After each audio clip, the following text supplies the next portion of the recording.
Hello friends. So I've been asked how many foreigners are there in the triads? Can foreigners join? And by foreigners we're talking white guys, girls, and other races, right? So the short answer to that is none. But there's kind of some exceptions, and I'll try and explain. Now, myself, I was never a triad.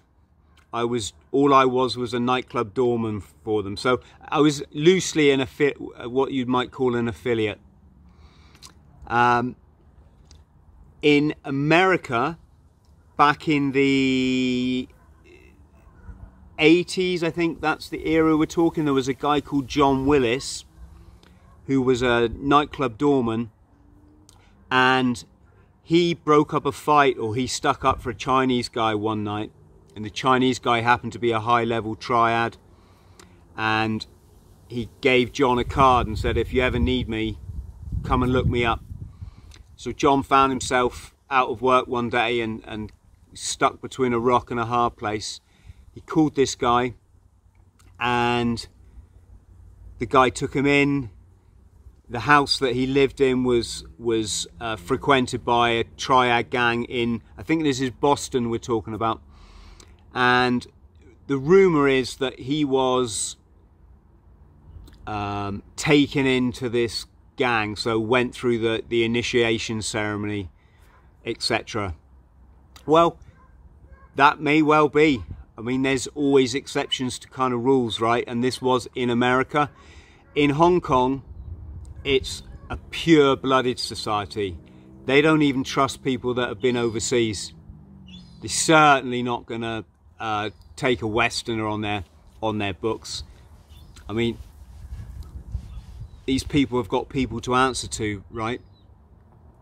So, but what I did, no, the first thing I'll say there is they will work with anyone though. If the triad think they can make money, whether it's through drugs, prostitution, gambling, crime, corruption, fraud, you know, this kind of thing in big business, and any way they think they can make money, they will work with anyone, because that's what they are. They're a brotherhood, they're a fraternity, but they're also a crime syndicate, right? So that said, what I came across in Hong Kong, I'll tell you the story. I was on the door one night.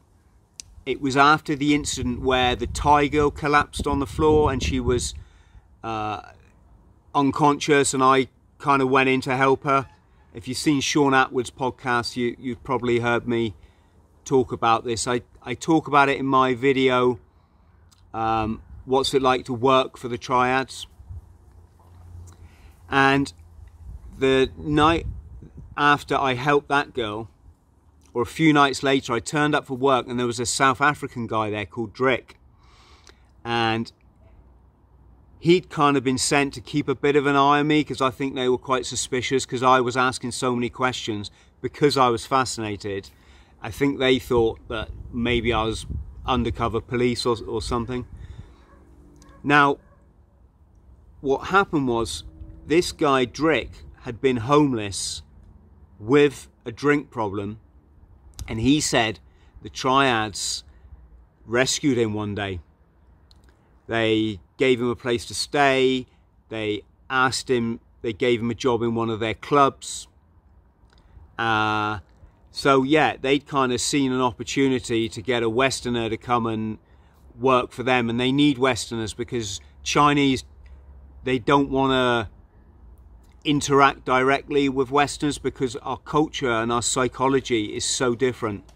So they need that person in the middle. It's like me. They're not massively going to trust you, but they've got you there as like a buffer, right?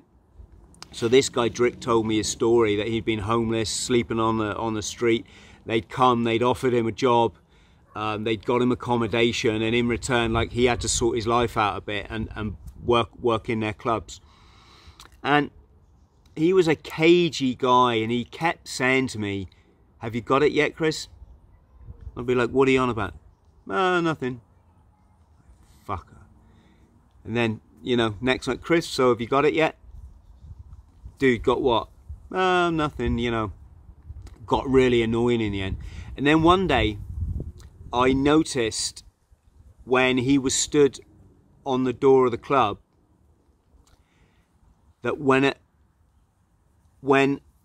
expats would approach, so foreigners living in Hong Kong, he'd go, he'd just let out this tiny indistinct cough, and the person coming into the club would just cough back, and it was so discreet that it took me ages to notice this thing that's going on. When I looked down at the hands of the foreigners, you got to remember, I was fascinated with the triads, so I'm thinking if there's some secret cough code going on, are they doing like the hand signs as well? And lo and behold, every time these expats would come, they'd make this sign. It's referred to as Sik Yin, which means smoke cigarette, and Yak Gun Holok means one can of Coke, or a can of Coke. So Sik Yin, Yak Gun Holok. And it was just so clever. And it bugged me for years that these guys kept trying to say, "Chris, have you got it yet? Can you see what's going on?" My friend was rescued, old Ron in my book. He was rescued off the street. Next thing I knew, he had a job. He was going out with bar girls. He had a flashy laptop. He had an expensive apartment. And he would do this thing when we're walking down the street. A couple of Chinese would walk past, and he'd go, and they'd go, like, not as blatantly as I'm doing it now, right? It was so subtle. And I just cornered him one day and said, "Ron, what the fuck is going on, man?" "Oh, nothing." I said, "Don't bullshit me. Look at me." I was out of my mind by this time. I was really unwell on the drugs, and I was desperately just trying to make sense of what the hell is going on in Hong Kong, in Wan Chai. And I said, "Ron, don't just tell me we didn't just walk past those two geezers and you coughed and they coughed back at you." And he went, I said, "Ron, look, just throw me a bone, mate, please. Throw me a bone. Can't you see I'm desperate?" And he said, I said, "All right, Ron, just tell me this. Should I be, you know, should I be doing that?" And he's like, "Well, at least they'll see you're trying." That's the God's honest truth. That's not my psychosis talking. That is what he said to me, right? So, fast forward, years later, I'm writing my book, and I'm trying to get my head around what were all these foreigners doing. They came in my club. A lot of them they had no jobs in Hong Kong, and Hong Kong's a really expensive place. And I knew that they were selling drugs, and I knew that they were selling the drugs in the Chinese clubs, right? Remember, the Chinese will work, the triads will work with anyone if they can make a buck, right? So I'm doing some research for my book, and I just typed into Google the Foreign Triad. And lo and behold, up comes an article called "My Big Fat Triad Wedding." It was written by, I think it's Asia Online, which is an Asian newspaper. And it was written by a guy called William Sparrow. And it was about a Westerner who'd gone into a Hong Kong nightclub in Wan Chai. So probably we're talking the one I worked in. And he got talking to a Filipino bar girl, right? And he notices she's got a tattoo on her wrist. And he says to her, I'll post the link, guys, for this. I'll post the link for this. You can read it yourselves, right? He said, "What's the tattoo?" And she said, "Oh, nothing, nothing." He said, "No, come on, what's the tattoo?" She said, "It's the Foreign Triad." He's like, "What?" She said, "The Foreign Triad. When I was younger, I was in the Foreign Triad. It's this clique of Westerners that they, you know, foreigners that run errands for the 14K. That was the gang I worked for. He's like, what do you mean errands? She's like, drug running, smuggling jewels, prostitution, you know, getting girls to pimp out, this kind of thing. So I was gobsmacked. I'd lived with that knowledge for like 15 years. I couldn't find anything on the internet until I came across this article, and it all came flooding back what happened in that club. And to think that I was right about the Foreign Triad, because I was so unwell, it was really unclear about a lot of things, right? If you've read Eat and Smoke, you'll know what I mean. And so, yeah. Now, fast forward, when I went back to Hong Kong for my book launch, it's a very proud moment for me, actually. I walked through Heathrow Airport, and I'd gone from being chronically mentally unwell, in psychosis from crystal meth addiction, lost everything, right, almost everything, to walking through Heathrow, and my book was like number 12 bestseller, and I did all that myself. I had no help, no support groups, no AA, nothing like that, no doctors. Anyway, I digress. When I got back to Hong Kong, I went back to that club. I tell you what, it was quite a nerve-wracking moment for me. I wasn't quite sure how it would go down, right?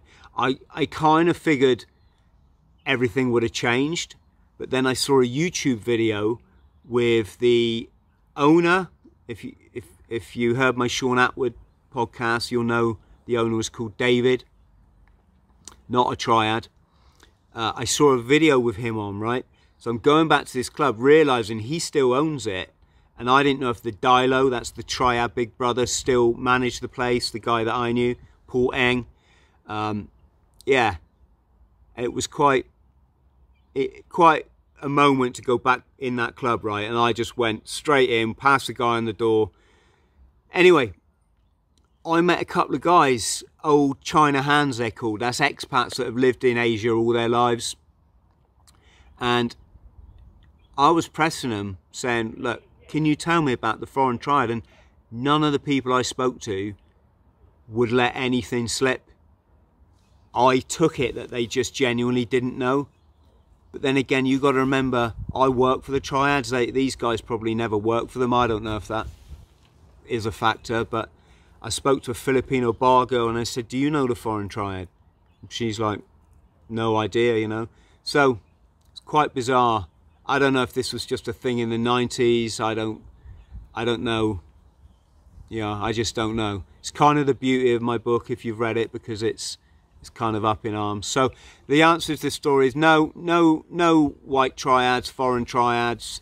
There's people that are close, the people that work in the clubs, like I did. I was never that close, but there are some Indian guys that have been in Hong Kong like 20 years. They know all these guys like the back of their hand, you know. And there was the John Willis character I told you about. So, next question, please.